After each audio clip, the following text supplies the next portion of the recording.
from John 4. Now he had to go through Samaria.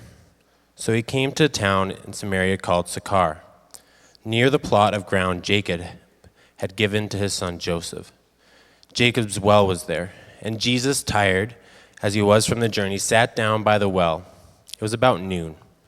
When a Samaritan woman came to draw water, Jesus said to her, "Will you give me a drink?" His disciples had gone into the town to buy food. The Samaritan woman said to him, "You are a Jew, and I am a Samaritan woman. How can you ask me for a drink?" For Jews do not associate with Samaritans. Jesus answered her, "If you knew the gift of God and who it is that asks you for a drink, you would have asked him, and he would have given you living water." "Sir," the woman said, "you have nothing to draw with, and the well is deep. Where can you get this living water? Are you greater than our father Jacob, who gave us the well and drank from it himself, as did also his sons and his livestock?" Jesus answered, "Everyone who drinks this water will be thirsty again. But whoever drinks the water I give them will never thirst. Indeed, the water I give them will become in them a spring of water welling up to eternal life." The woman said to him, "Sir, give me this water so that I won't get thirsty and have to keep coming here to draw water."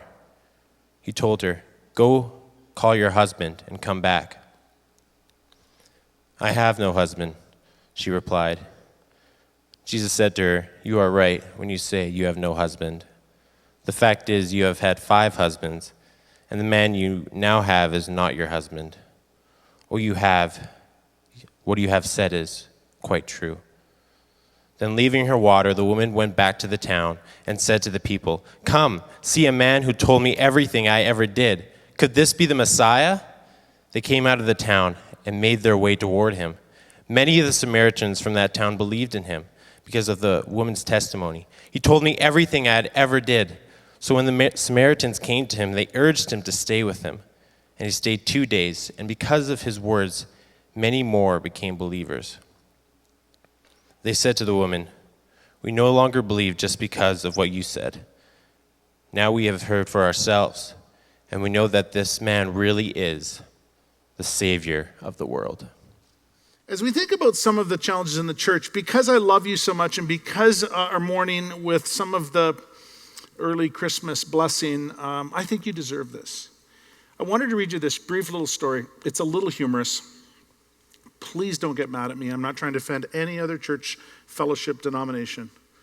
But I just want you, in the context of challenge in church, realize that we're not the only group that has problems. Are you ready? The Presbyterian Church called a meeting to decide what they could do about their squirrel infestation. After much prayer and consideration, they concluded that squirrels were predestined to be there and they shouldn't interfere with God's divine will. At the Baptist church, the squirrels had taken an interest in the baptistry. The deacons met and they decided to put a water slide on the baptistry to let the squirrels drown themselves. The squirrels, however, liked the slide and unfortunately knew instinctively how to swim, so twice as many squirrels showed up the following week. The Lutheran Church decided that they were not in the position to harm any of God's creatures, so they humanely trapped their squirrels, set them free near the Baptist church. 2 weeks later, the squirrels were back when the Baptists had taken down the water slide. But the Catholic Church, they came up with a very creative strategy. They baptized the squirrels and made them members of the church. Now they only see them at Christmas and Easter.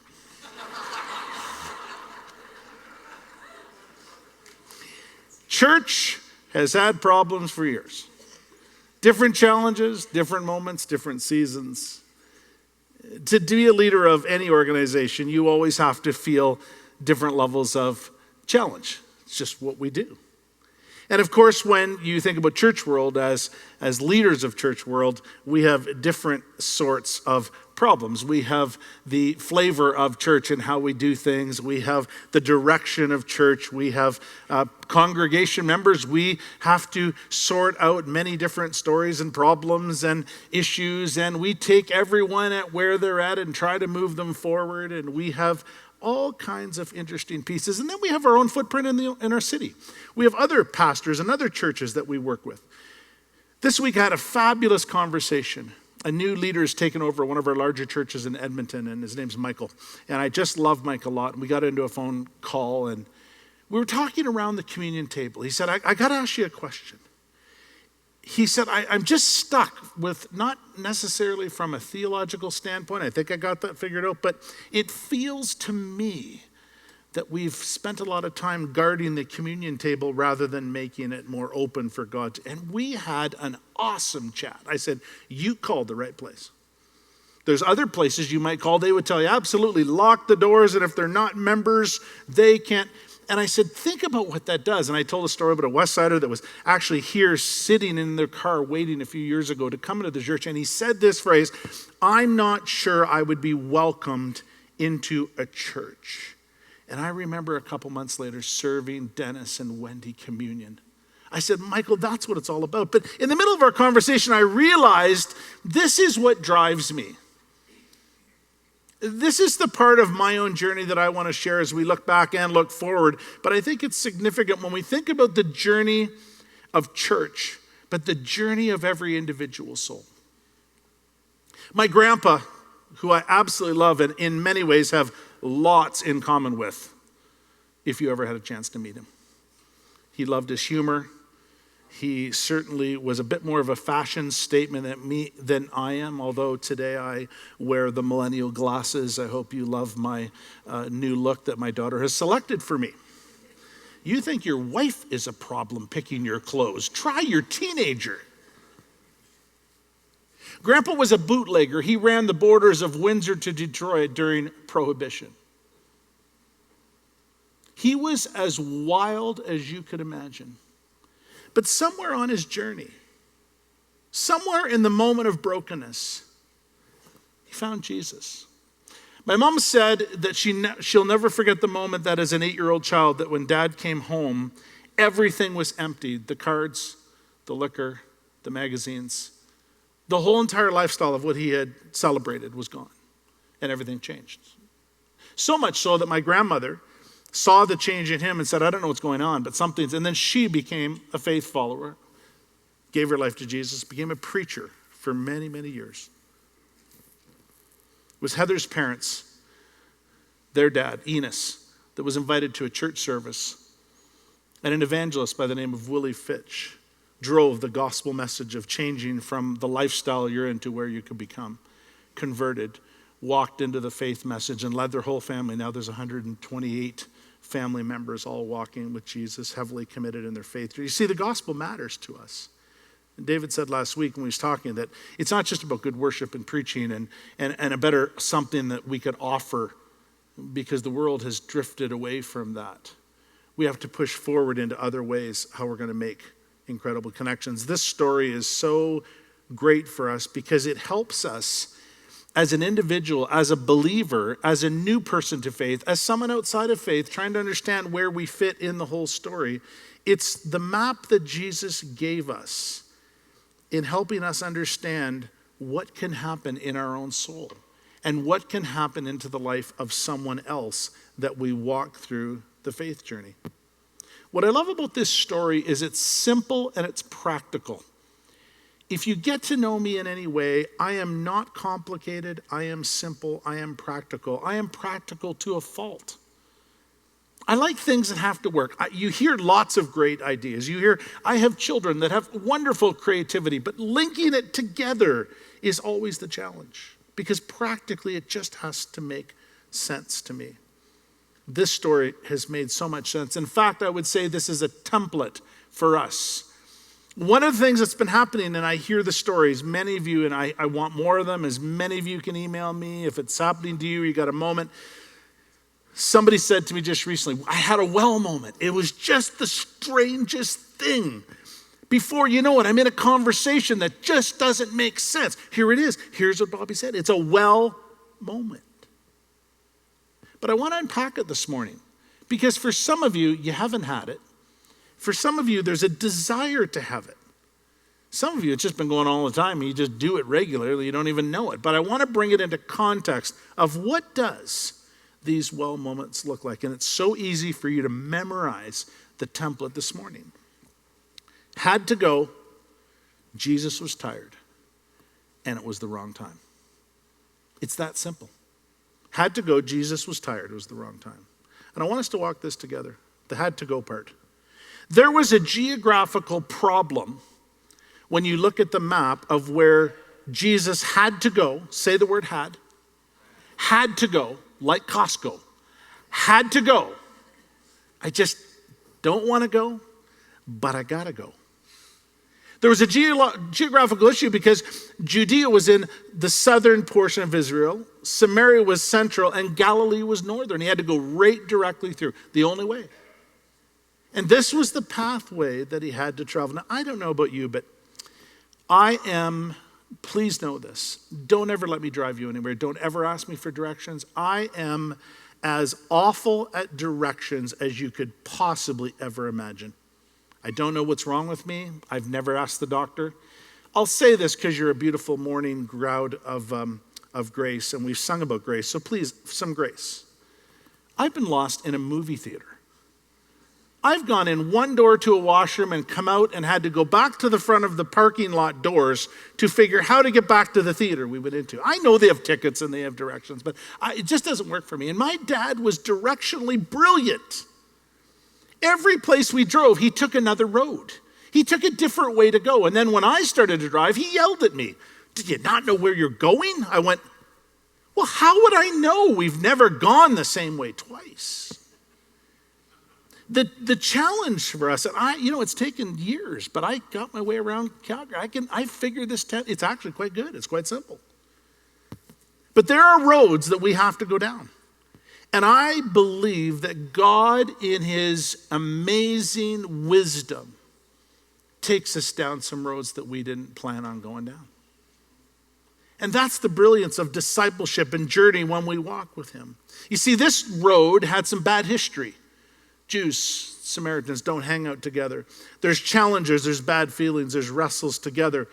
But we sang it this morning, and I didn't pick the songs. People need the Lord. Samaria needed the gospel. We believe in God, and we believe that everyone needs Jesus. You sang it. You sang it beautiful. But this road, suddenly you're forced to be into a crowd, a group, a single conversation with somebody that is a little bit challenging. There's a difficult part in this for you in the conversation. And I don't know what that looks like. When you're on your travels, what are the people that are complicated to you? If you're a higher level leader, is it difficult to talk to the everyday regular person in your workplace? If you're a lower level leader, is it difficult when the boss or the executive director roams around? I don't know. Our wiring takes us into unique conversation. I've been wrestling this all week. There's a group of people that I find challenging. They're my peers who pastor churches. They're difficult. No, they're difficult. I think they're doing great work. And but they're challenging. And part of it is, I like to think things different. I like to make sure it works. I don't do well when people talk just fluffy stuff. What are the groups? What are the places, the people that you find challenging? Maybe it's in your own home. Teenagers can be challenging. They've got it all figured out. I slipped this week, and they're not here. Don't worry. They won't listen to the podcast. I did it. When you have a job, and when you have a, yeah, I know it's not grace, but they're challenging. I don't like to be told what to do from someone that's not done it. That's the worst kind of input. But when we have to cross on our road into Samaria, when we have to go and be in a conversation with somebody who is difficult or challenging, We have to figure that out. Jesus said he had to go. I want to encourage you with this, that tension, which I can't stand, by the way, tension is something we have to learn to be with. But I finally figured out why. Tension, holding rules, learning, developing, growing, whatever that looks like, the issue between a Jew and a Samaritan and this part in the middle, is because tension's not good on its own unless it drives us to gospel. It has to drive us to the gospel message. Jesus was willing to absorb, and when you look deeper in the story, Jew, Samaritan, the time of day, which we'll wrestle. We look at all of the different parts that brought so much discomfort. But because of the gospel, because of the offer of living water to this person, it was worth the tension. I don't like meeting people that hate church. Do you know how awkward that is when I happen to meet someone and out of the blue they start talking about how they hate church and how bad church is, and then it goes to, so what do you do? I just tell them I'm a volunteer in a non-for-profit. No, I don't. It can be challenging, but it's the truth. There's some stuff that we've messed up. There's church world that's been complicated. But we have to be willing to walk through the tension or talk through the tension to say, hey, have you ever looked at your role in that where it went sideways? Have you ever thought about this? Have you? And the tension to get back into the gospel for that person is significant. And I just want to encourage you with this, is that directional interruptions need to be part of our life. This could solve everything for some of the disgruntledness that we have driving in our city. So if you get lost, if you have to ask directions, if your phone isn't working, if you have to call somebody, if you suddenly run out of gas, whatever type of interruption that could be happening in your way, maybe God's going to use this. Maybe you're going to go in a different direction for a reason that you never saw happening because of what God does. Jesus had to go, and we have to go. Point number 2 is this, is that Jesus was tired. Boy, we hate admitting that. I don't know what it is. There's some drive around that. Maybe it's part of our age when we could stay up all night long and live a little bit different in our ways. But Jesus was tired. Say the word tired. You see, what was so beautiful about this story is that Jesus had true, authentic reason to go to the well. He needed a drink. He needed a rest on the journey. And although he was all about spiritual water, this shows us a picture of his human side. We see lots of his deity side, his God side, but this is the human side that we can identify with. Some of you this morning, man, good for you. You've had a crazy week. Some of you have come out of surgery, and here you are, early service, shoveled off the car, ready to worship. And you sang so loud today because you believe in what God's doing in your life, to say hello. We didn't even serve you coffee this morning. We ran out of water. A pipe broke. Imagine that on a 100-year-old building. Don't worry, you can get your coffee on the way out. We're going to get you caffeinated no matter what today. But there's an authentic reason in Jesus' tiredness that he had to get to the well. Legitimate need and honest conversations are the true conduit of future church. I want to say that again. Legitimate need and honest conversations are the conduit in future church. Honest conversations. Legitimate needs. I'm trying to figure it out. You're trying to figure it out. I have stresses. You have stresses. We have challenges. I didn't have someone come and show up and clean the pastor's car off this morning. Thanks, Jerry. Jerry lives in my neighborhood. You see, we're all in this together, but honest conversations. You know, I was raised in church world when it was what we call bait and switch Christianity. And it was confusing. Go befriend your neighbor because we're doing something at the church that they need to hear a bad message or an average message. Well, a bad message. You don't even know your neighbor. And how could you know your neighbor? Because you're doing 85 hours a week in church services. And suddenly you got to try to be somebody you're not. You got to try and do something different you never did. It was very not real. And even if you got them to church, and even if they decided to stay in church, well, you can't be their friend now because they're your neighbor. We just got confused along the way. We just, in good intentions, good meaning, we missed some consistent parts of what it looks like. I want to encourage you in this story. We are told this, and we can leverage this out of it. Find consistent locations that support your needs. Find consistent locations that support your needs. School, haircuts, stores, mechanics, work, bosses.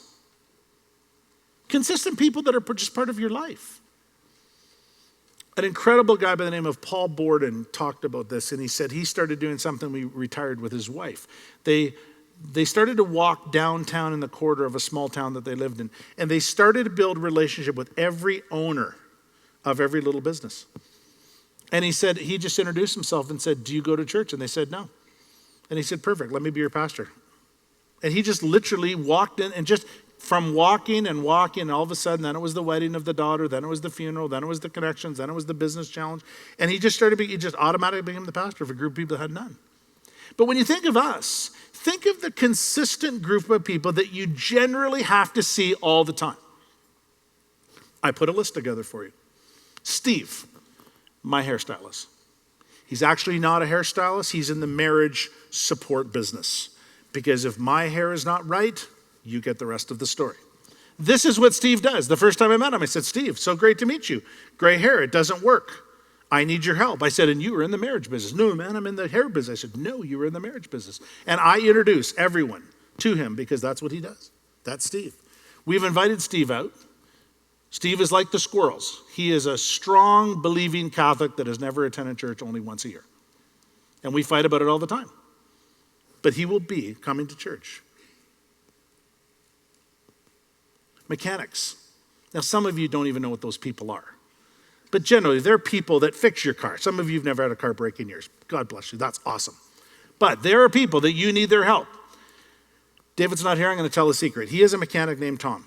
Tom worships David. Tom does not worship God. Tom does not come to this church.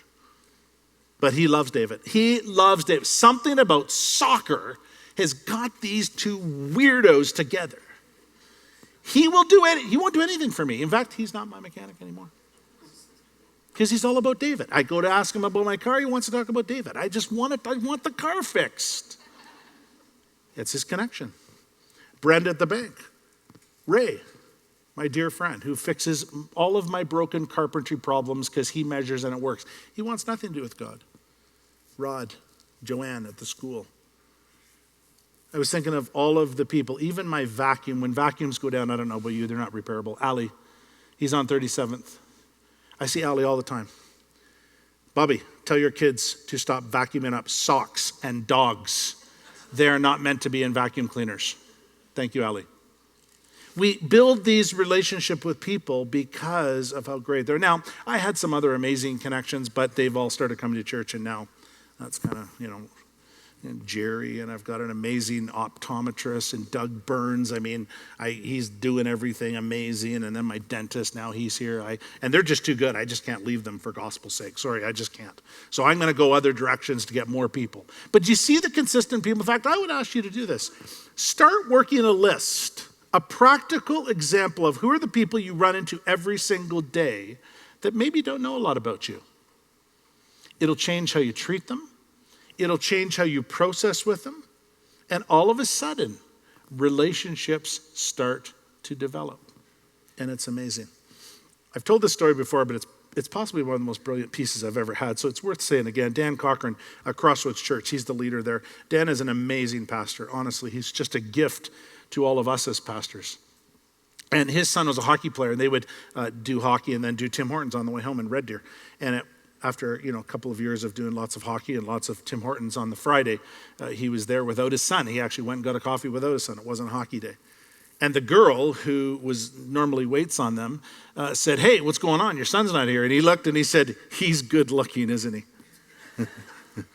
And she said, "Yes, he is." And he said, "Well, if you'd really like to get to know him, we do Bible study, house church, every Friday night. We'd love to have you. That's where I'm going now. For 2.5 years, she started attending their house church. Now, I know you want me to say they got married and now they didn't, but she got a hold of Jesus and everything's all radically different. But do you see the connection point, but the investment in the conversation with certain people? There's something unique about our direction, the way we're going. Be prepared to have conversation. Be prepared with people you have more invested interest in and they have more invested interest in you. And not only be prepared for conversation, but be okay when the conversation gets a little bit mucky. When you start talking about some intimate things that are a little bit not shareable. I bumped into somebody recently and I made a comment on their car. And I said, man, I love it. I said, man, that's a great car. And he said, bit bittersweet. He said, it's my brother's car. He died from pancreatic cancer and I received the car. Well, I wasn't expecting that answer. And I quickly jumped in and said, isn't it sad when we lose someone we love so quickly? And then I shared about my sister. And I said, at least your brother told you the truth. My sister was a nurse and she lied for a year until she was dead. And then we're in it. Now we're in it. We're in the conversation. And that prompted them to come and join us a week ago at church because of honest, truthful conversations that we're not always prepared for. Lastly is this, the wrong time. Say wrong time. Okay, you're going to hate this point, and I wish I could make it better. I just don't think Jesus cares about our brilliant daytimers, our schedulers, our calendars, our updates that give new little colors and features on our phones. I don't think Jesus would use technology. I don't think he'd have an iPhone. He wouldn't have an Android for sure, but guaranteed he would not have an iPhone. I don't think 9 to 5 works for Jesus. Because I'm convinced that every time something seems to happen, it is never in my timetable. With people in the church, with people outside of the church, there's these unique moments that it feels like God is just doing it now. Now, if you've got 9 to 5 Jesus figured out, I'd like to hear more about it. I'm open to that. I believe in intentionality. But I believe there's an intentionality to make room for what God is trying to do. And here's the challenge of the story. Jesus comes to the well at the wrong time. You don't get water at noon in the hottest climate in the world. Evening, shade. But it was noon. He went after a clientele. He went after a different storyline of people because she was there. Because her life was filled with shame. She didn't want to be there around the crowd. She had nothing positive to share. Her life was a mess. And Jesus went early. You never know when you show up early who you're going to connect to. You never know when you show up late or stay later who you're going to connect to. This was the interesting part of the gift. She, Samaritan, well-versed in relationships, but obviously weak in the area of commitment. She's trying to figure life out, and another man has not been the help for her. A life filled with shame. And now there's a man without a bucket wanting water. This story has all kinds of complications. But the interruption to the timeline was what Jesus was all about. If you think about Jesus' life, and if you just read through Gospels and read his storylines, his whole life is filled with these crazy interruptions. This is just one that we're unpacking today, but think about it. The one with the issue of blood pulls on his clothes in the middle of the crowd. The leper, Jesus, leaving the mountain into the crowd, and then a man comes to him and asks him for something. I love the pool of Bethesda, one of my favorite stories, John 5. He says this, he's down to the pool. There's a man at the side of the pool. Would you be interested in being healed? Well, the whole point of being there is to be healed. And then he looks at Jesus and said, I need someone to lift me in so when the angel comes, I can be healed. And Jesus said, I can just heal you right now. The woman caught in adultery. Jesus, in the middle of a Sunday morning teaching message, completely interrupted with a woman in adultery thrown at his feet. The crooked tax man watching out of the trees from a distance. End of his life, he's positioned between two thieves. One thief that says, if you are who you are, get us out of here. And the other thief says, I just want to be with you. An entire life His whole storyline with interruptions of these great gospel moments, noontime or any time, that God brings us to the broken is always God's way. Noontime or anytime. I believe timing is everything, but I believe it has to work in God's strategy of what he's doing. It's not necessarily where the socially correct hang out, but we need to be after the broken, the disenfranchised, those who are grumpy with church, those that are grumpy with life. Whatever the place where God leads us into, be prepared. God uses us to reach the many, the broken, and those who are not the norm. God called a crazy Pentecostal nut job pastor, because that's kind of what she was, to lead my grandfather to faith. That's what it looked like. It was a weird conversation. It wasn't a great church. It was a weird thing happening. I don't even know all the details. Grandpa never talked about some of that, but he said, I knew that when that was my moment, I ran to a little farmhouse where these weird things were going on, and God turned my soul because of conversations. Noontime, off time. What does that look like for us? You see, because we hear phrases like David unpacked last week, and we'll be unpacking more, seeking the welfare of our city. That means helping people. That means journeying with people. That means making a difference in people's lives to make sure. Differences in their kids, differences in their marriages, differences in watching things unpack. It's what's so great about Westside. It's what's so great about Calgary. Each one of you, many of you, have so many inroads into what's going on right in the heartbeat of our own city. As we help, encourage, and walk with others, it changes everything. And when we think about this recipe, we think about the idea of what can happen when we stay later, show up earlier, think about conversations that we can unpack with people. Place ourselves in a moment, whether you're in line at a coffee shop and all of a sudden you see the conversation leaning a certain way. We jump into special moments. Here it is. It's when we believe that God has taken us into something we never imagined. We never even imagined it. That's what makes it so incredibly cool. As we close, I love this part. End of the text. She then, after meeting Jesus at the well, she unpacks this storyline, and then she goes and tells others. She motivates attenders towards the gospel. She does her part. She says, you just got to hear this. But this is the text, John 4:42. It says this. They said to the woman, we no longer believe just because of what you said. Now we have heard it for ourselves, and we know that this man is really the Savior of the world. This is how the gospel works. You do the introduction. We'll do our part if you end up bringing them here. But I will guarantee you, God will do his part. The reason we get afraid of it is because we think we got to do it all. And we don't. And in fact, we can't. We do our part of the introduction. And then we let God do his part of the storyline. Some of the storylines, you might be in conversation with your barber for 20 years. And then there's a moment. It might be minutes. We just don't know, but we know and we trust that he will do his part.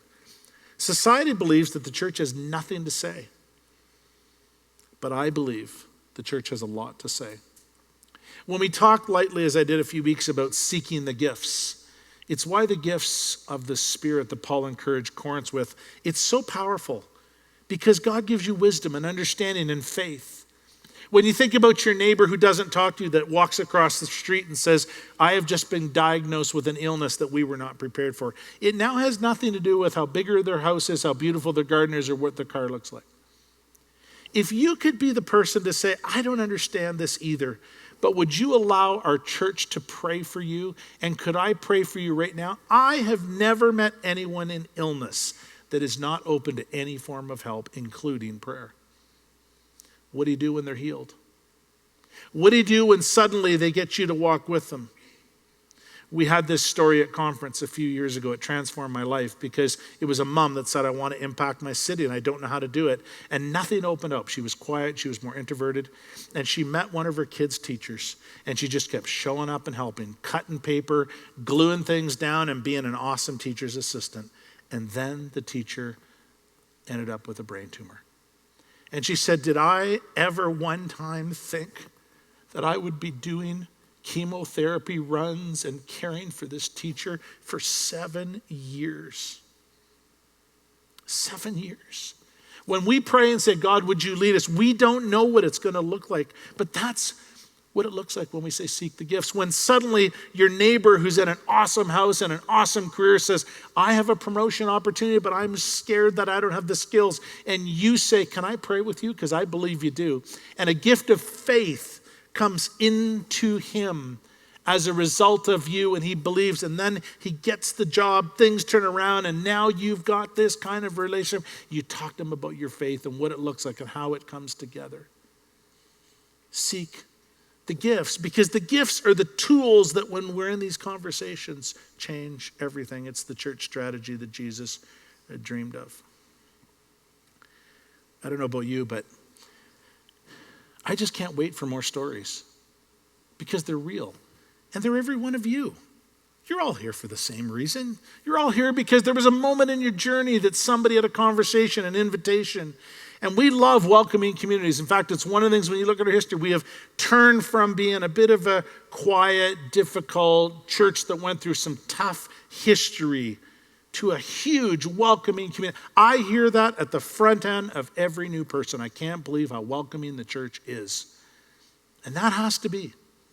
But a culture of invitation that says, hey, I want to hang with you. I want to be with you. Hey, do you want to come join us? Hey, walk over. We got something kind of cool going on. Hey, we're teaching on mental illness, and we understand how difficult this is for you and your workplace and for your employees because we know the stats tell us it's 25%. Would you like to listen to how to operate and then be part of a seminar and over and over and over, work, rest, play? Man, if there's anything, our teaching as David's dialing it in, we're going deeper in the series because this is what it looks like to transform people that can make a difference in our city. Hey, you're an amazing group of people. And God has a call on you. That's why you're here on a sunny, snowy. Man, last week we were literally suntanning, and this week we are in our parkas. God, what have we done wrong in this town? Isn't it powerful to see what God is doing in your lives? Is it wonderful to watch how he's using you? If this is something new, please understand, you're going to love it. How God will give you a sense in a conversation.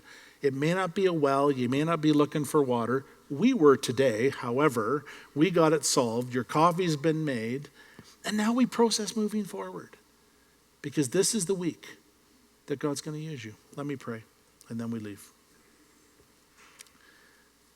Jesus, the sweetest song of all is when we laid down our own self. We lay down our own desires and our plans that we think are pretty cool. We give them to you, Lord, and we decide that we will seek you first. That we will seek your direction to those you want to use us to be a conduit, a connection point with this message of hope via love. Jesus, like you, would you let us go to places along the way that we may not want to go, but we have to? Would you help us inspire the change by caring for those that you have put in front of us that we may not even be noticing? And God, I would ask for it this week. So often we think about things in advance. Maybe this year would be a unique year, but I'm asking this week, and I'm actually asking for today. That in a strange way, today would be a sense where as we hear these words of what you did, that this would inspire us. This would bring opportunity. And I pray that you would never do it in spite of us.